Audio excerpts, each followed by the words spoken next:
अस्सलाम वालेकुम, hi friends and welcome you back. I hope आप सब अच्छे से हैं। आज हम अपना नया टॉपिक स्टार्ट करते हैं, दैट्स अबाउट डार्क रूम।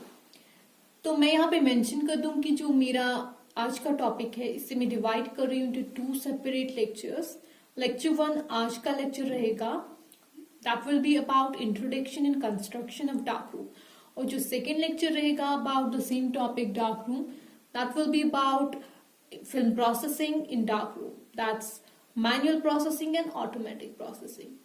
पहले हम आज के लेक्चर की तरफ चलते हैं जो है introduction and construction of dark room. तो टॉपिक का नाम देखकर डार्क रूम मीन्स एक ऐसा रूम जहां पे नॉर्मल लाइट जो है वो कंप्लीटली एक्सक्लूड की जाती है, उसे बाहर किया जाता है ताकि ये रूम कंप्लीट डार्क रहे। Means normal light is excluded।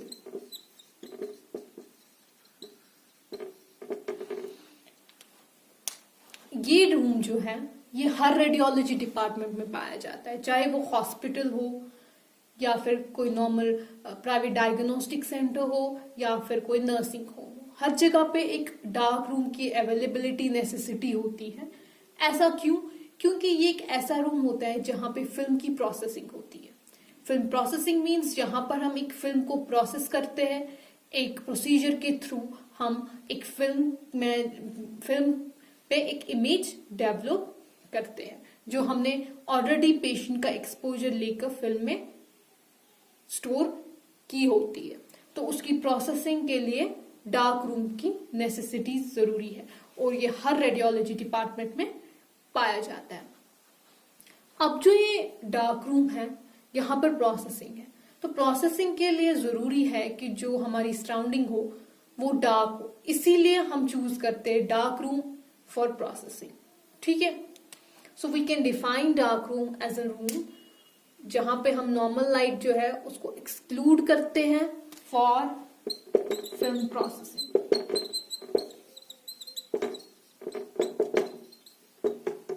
One point, remember it. दूसरा पॉइंट, क्या मैं ये नहीं बोल सकती कि एक डार्क रूम जो एक ऐसा रूम है जहां पे एक रेडियोलॉजिकल प्रोसीजर्स जो वो स्टार्ट होता है और एंड भी वहीं पे होते हैं radiological procedures. Start and and होता है रेडियोलॉजी प्रोसीजर का यहाँ पे। और मैं ये भी कह सकती हूँ कि यहाँ पे लोडिंग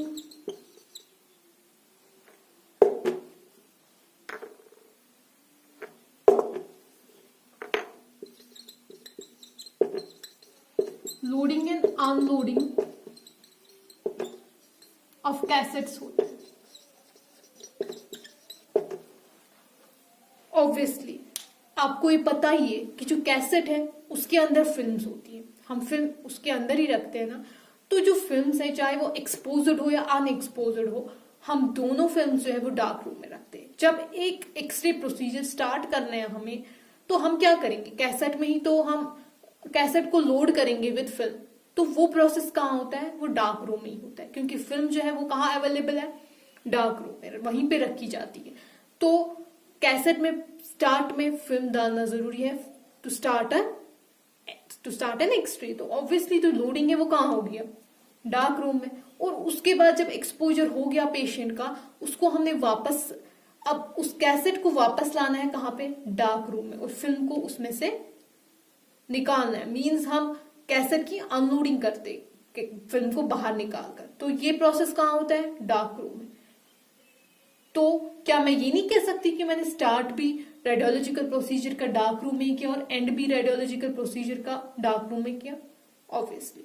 तो इसीलिए मैंने यहाँ पे मेंशन किया that dark room is a room जहां पे स्टार्ट भी और एंड भी होता है रेडियोलॉजिकल प्रोसीजर का, और ये ऐसा रूम है जहां पे लोडिंग एंड अनलोडिंग होती है कैसेट्स की।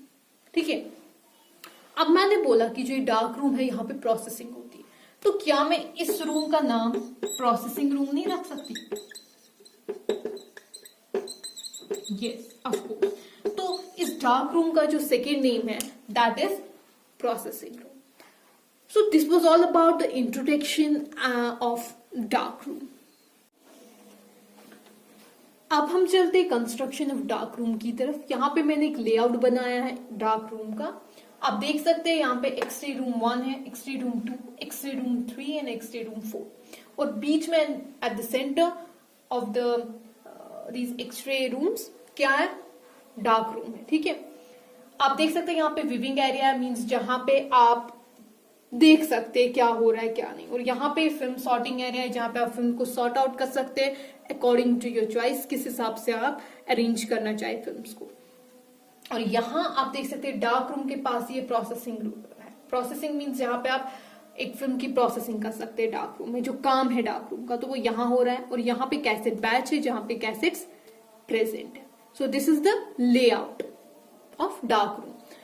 अब मैंने यहाँ पे लोकेशन भी आपको समझ आ रही होगी कि एक जो लोकेशन होती है डार्क रूम की वो बिल्कुल नजदीक होनी चाहिए एक्सरे रूम्स के, मींस जो रेडियोग्राफिक रूम है उसके नजदीक होनी चाहिए डार्क रूम की लोकेशन। और हमेशा अगर हमारे पास एक से ज्यादा रेडियोग्राफिक रूम्स हैं तो हमें हमेशा कोशिश करनी चाहिए कि जो लोकेशन हो डार्क रूम की वो एट द सेंटर हो इनके, ठीक है, बीच में हो बिल्कुल। ये भी हमें ख्याल रखना है कि अगर हम एक डार्क रूम बेसमेंट में कंस्ट्रक्ट कर रहे हैं तो हमें ख्याल रखना है कि जो बेसमेंट है वो वेट ना हो और ज्यादा हाई टेम्परेचर ना हो वहां पे। ठीक है, टेम्परेचर बिल्कुल मेंटेन रहना चाहिए वहां पे। अब हम चलते हैं साइज की तरफ। ठीक है, साइज क्या होना चाहिए डार्क रूम का। अब हम चलते हैं साइज की तरफ। तो जो साइज हम रखते हैं मोस्टली डार्क रूम में, जो फ्लोर का साइज होगा वो होगा 100 स्क्वायर फीट, और जो सीलिंग की हाइट होगी वो होगी 11 फीट। ठीक है, अब हम अगर बात करें वॉल्स की, तो वॉल्स जो होते हैं वो जरूरी है कि वॉल्स जो है वो प्रोटेक्ट करे रेडिएशन से, क्योंकि जो हमारा एडजेसेंट रूम होता है डार्क रूम का वो कौन सा रूम होता है, वो रेडियोग्राफिक रूम होता है जहां पे एक्सरे किया जाता है पेशेंट का, तो वहां पे रेडिएशन अवेलेबल होती है।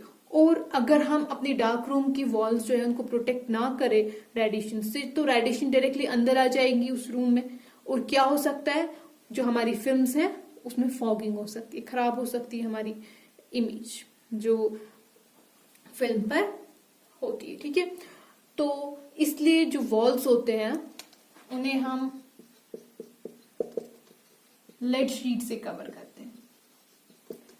लेड शीट या तो फिर कोई ऐसा मटेरियल जो लेड इक्विवेलेंट हो, और जो अब हम इसमें जो हम थिकनेस रखते हैं लेड की वो होती है 1.5 mm से लेकर टू 5 mm, 1.5 से 5 mm तक। ठीक है, अब बात करते हैं फ्लोरिंग की। तो जो फ्लोर होते हैं वो नॉन स्लिपरी होने चाहिए, स्लिपरी नहीं होनी चाहिए। स्लिपरी हुए तो स्लिप हो गई तो लग सकती है अंधेरे में किसी को, या तो फिर क्लीन भी होनी चाहिए वो, और साथ साथ क्या होना चाहिए, स्टीन वगैरह उन पे आराम से साफ होना चाहिए। ठीक है, जो हम फ्लोर्स के टाइल्स जो इस्तेमाल करते हैं हम वो सेरेमिक टाइल्स होती है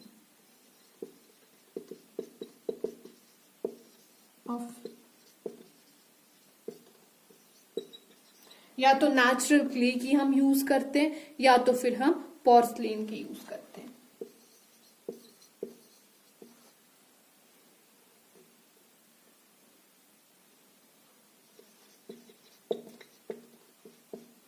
ठीक है, सेरेमिक टाइल्स होती है यूज ऑफ नेचुरल क्ले या पोर्सलिन। अब हम बात करेंगे वॉल कवरिंग की। जो कवरिंग होती है वॉल की, मोस्टली जो हम कलर कहते हैं, पेंट कहते हैं, कुछ भी बोले आप, जो कवरिंग होती है वॉल की वो हमेशा लाइट रहनी चाहिए। क्यों? क्योंकि हम डार्क रूम में एक लाइट यूज करते हैं, एक सिंपल लाइट जिसकी वोल्टेज बहुत कम होती है, और वो लाइट होती है सेफ लाइट, उसको हम कहते हैं सेफ लाइट एल्यूमिनेशन। तो वो इसलिए यूज की जाती है कि कोई वर्क, हमें जो भी काम करना हो डार्क रूम में तो थोड़ा बहुत उससे नजर आ जाता है, और वही लाइट जो है वो इस्तेमाल की जाती है डार्क रूम में। तो वो लाइट जो है वो रिफ्लेक्ट करनी चाहिए, मैक्सिमम रिफ्लेक्शन होनी चाहिए सेफ लाइट की। इसलिए हम क्या करते हैं, लाइट वॉल जो है उसका लाइट कलर रखते हैं। अगर डार्क कलर रखेंगे तो रिफ्लेक्शन होगी नहीं और नजर कम आने लगेगा, हमें दिखाई नहीं देगा हमें फिर डार्क रूम में। इसलिए जो वॉल की कलरिंग होती है वो लाइट ही रखी जाती है। और दूसरी बात, जो हमारे जो केमिकल रेजिस्टेंस मटेरियल होते हैं, जैसे कि हम कोई स्पेशल पेंट यूज करते हैं, वार्निश या कंक्रीट कोई भी यूज कर सकते हैं हम as a tile for dark room covering. अब हम बात करते हैं इलेक्ट्रिक वायरिंग की। अगर देखा जाए जो एक डार्क रूम है, वहां पे बहुत ज्यादा चांसेस होते हैं कि हमें इलेक्ट्रिक शॉक लग सकता है। क्यों? क्योंकि वहां पे बहुत ज्यादा इलेक्ट्रिक वायर्स होती है, साथ में सॉल्यूशंस भी बहुत ज्यादा होते हैं जहां जिससे हमें प्रोसेसिंग करनी होती है फिल्म की, और हमारे हाथ भी वेट हुए होते, गीले हुए होते, साथ में फ्लोरिंग भी होती है वेट। तो इन सब चीजों से चांसेस होते हैं कि हमें इलेक्ट्रिक शॉक लग सकता है। इसलिए हमें क्या करना चाहिए कि जितनी भी exposed non current carrying metallic objects होते हैं उन सब की अर्थिंग करते हैं हम, ठीक है। उस वजह से क्या हो जाता है, शॉक नहीं लगता, ठीक है। अब बात करते हैं एंट्रेंस की। जो एंट्रेंस होता है, मतलब जो दरवाजा होता है जहां से हम अंदर आते हैं डार्क रूम के, तो या तो वो सिंगल डोर हो सकता है। सिंगल डोर मींस डोर है, उसको अंदर से भी आप क्लोज कर सकते हो तब तक जब तक आप प्रोसेसिंग कर रहे हो, तो बाहर से कोई अंदर नहीं आ पाता, तो लाइट अंदर नहीं आ पाती है, ठीक है। ये एक टाइप का डोर होता है। दूसरे टाइप का डोर अगर हम देखें, वो सिंपली होता है हॉल टाइप होता है, ठीक है। हॉल एक है, उसमें 2 डोर्स होते हैं और एक डोर एक ही वक्त खुल सकता है। जब एक डोर खुला हो दूसरा नहीं खुल सकता उसमें, तो लाइट जो है वो ट्रैप हो जाती है, दूसरे दरवाजे से अंदर नहीं आ पाती है। तीसरे तरीके का जो होता है वो मेज टाइप होता है, एक जिगजैग टाइप पे हमें डार्क रूम की तरफ ले जाता है, लेकिन उसमें क्या है, फ्लोरिंग बहुत ज्यादा होती है तो ऑब्वियसली कॉस्टली होता है, तो आज वो टाइप यूज नहीं करते हम। जो चौथा वाला टाइप है जो आज यूज किया जाता है, दैट्स रिवॉल्विंग। रिवॉल्विंग वन जो है वो आज हम यूज करते हैं, ठीक है। तो वो पूरी तरीके से जो डोर है वो क्या करता है, वो घूमता है, ठीक है।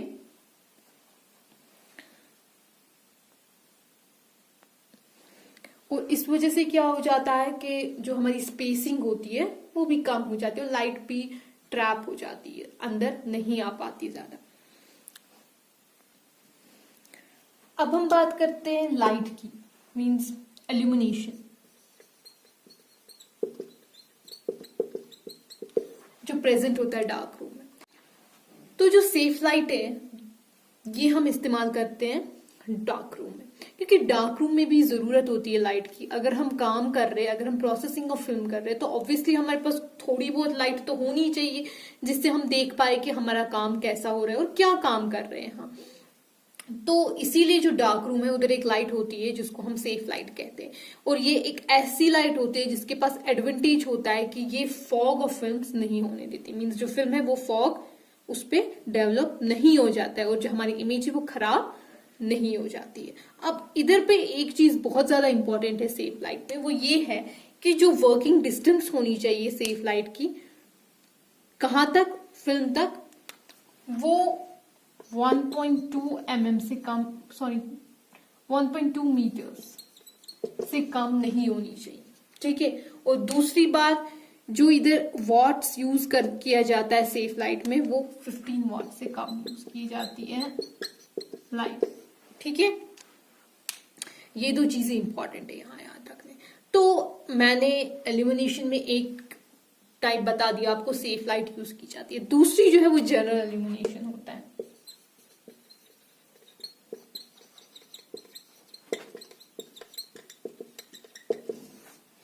जनरल इल्यूमिनेशन मीन सिंपली एक simple light, source of light होती है जो हमारे घर में होती है, लेकिन ये तभी इस्तेमाल की जाती है जब कभी हमें डार्क रूम में सफाई करनी हो, क्लीनिंग पर्पस के लिए, या कोई सोल्यूशन चेंज करना हो, उन सब चीजों के टाइम।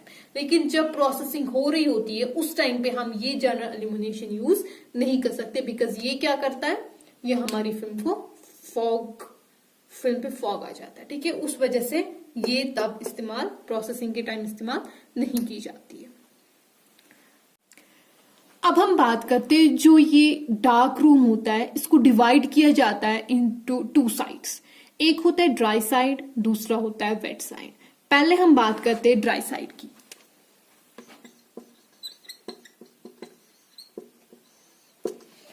जो ये ड्राई साइड होता है, इसमें क्या होता है, इसमें लोडिंग बेंच प्रेजेंट होता है, कंपार्टमेंट्स होते हैं कैसेट्स के लिए, फिल्म बिन होती है जहां पे फिल्म प्रेजेंट होती है, या तो फिर स्टोरेज फॉर रिजर्व फिल्म्स जो होते हैं, कोई रिजर्व फिल्म हमें रखनी होती है, बचाकर कोई फिल्म्स जो होती है उनको हम रिजर्व फिल्म्स कहते हैं, उनको स्टोरेज रखने के लिए जगह होती है, और ब्रैकेट्स होते हैं जहां पे फिल्म हैंगर्स प्रेजेंट होते हैं। ठीक है, अब बात करते हैं हम जो ऊपर वाला टॉप जो होता है इस लोडिंग बेंच का, जहां पर काम किया जाता है सारा, वो किस चीज का बना होता है? वो बना होता है लिनोलिनम का।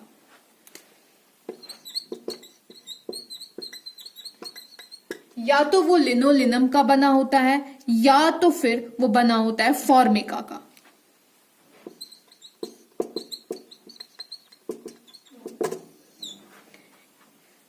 इन दो मटेरियल्स से जो हमारा ऊपर वाला टॉप ऑफ द बेंच होता है वो बनता है, और इसका जो कलर होता है वो हम लाइट ही रखते हैं, क्योंकि ऐसा ना हो कि जो ऑब्जेक्ट्स है वो हमें दिखाई ना दे सेफ लाइट में, इसलिए हमें वो कलर जो उसका चूज करना पड़ता है बेंच का, वो लाइट ही होना चाहिए, ताकि आराम से हम देख पाए सेफ लाइट में कि क्या ऑब्जेक्ट रखा है हमने बेंच पे। अब चलते हैं हम आगे की तरफ। जो हमारे कैसेट्स होते हैं वो भी यहाँ ही पे ड्राई साइड पे होते हैं, तो उनके लिए एक अलग सी स्पेसिंग होती है, अलग सा एक कंपार्टमेंट होता है जहां पे हम स्टोर करते हैं अपने कैसेट्स को। और ये कंपार्टमेंट्स जो है ये ऐसे होनी चाहिए कि जो इनका साइज होता है वो बिल्कुल, जो कैसेट जो है वो उतने ही अंदर जानी चाहिए उस कंपार्टमेंट में जितनी उनकी विड्थ होती है, उससे ज्यादा नहीं।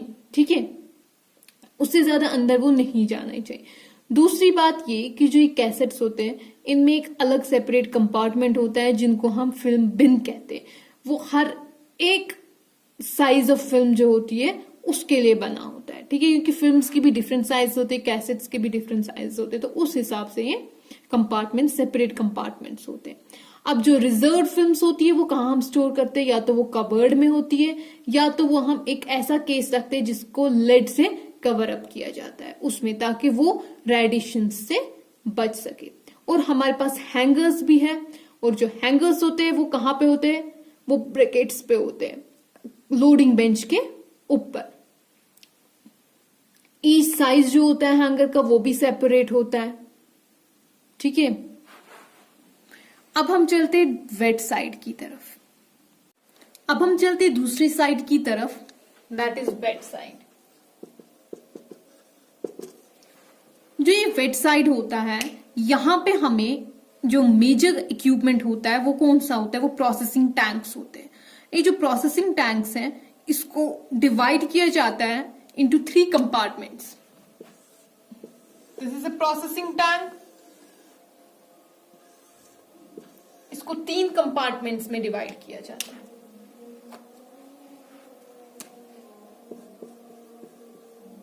This is developing, this is fixing, this is washing और रिंसिंग। ठीक है, तो ये 3 कंपार्टमेंट्स होते हैं प्रोसेसिंग टैंक्स में। पहला वाला आप लोग देख रहे हैं डेवलपिंग, तो यहां पे डेवलप हो जाती है इमेज। दूसरी फिक्सिंग, दूसरा कुछ प्रोसेस हो जाता है जो हम आगे पढ़ेंगे नेक्स्ट लेक्चर में। और बीच में वॉशिंग हो जाता है। ठीक है, तो यहां जो बीच वाला कंपार्टमेंट होता है यहां पे रनिंग वाटर होता है।